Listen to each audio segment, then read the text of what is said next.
So this is about, you talked about the consequences and giving the kids choices, and even if they tend to make the so-called bad choices, let them learn on their own. We find, as sixth grader and a kindergartner, so we find ourselves as parents a lot of time telling the sixth grader, even though we want her to make the sort of the wrong choice, and the jacket is a classic example, right? She doesn't want to wear it to school, but we find ourselves telling her that if you don't do it, here's the kindergartner who is all well dressed with the jacket in the winter time, and he's going to come out and say it's not fair.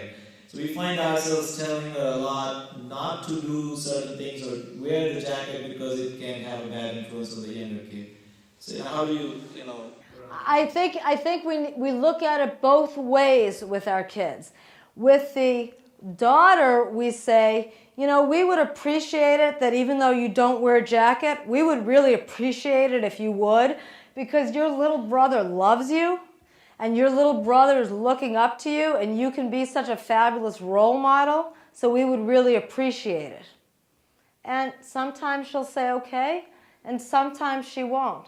And the little one, when he says, that's not fair, you let her not wear a jacket and you're making me wear a jacket, you can say, you're right. And when you get to be in sixth grade, we'll let you decide whether or not you want to wear a jacket. Because there's a big difference between a sixth grader and a 5-year-old. There's a big difference. So I think you can validate both of those feelings at the same time.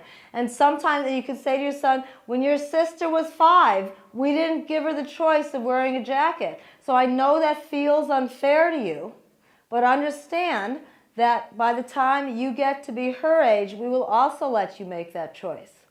And if he says, but it's still not fair, you go, yeah, well, okay.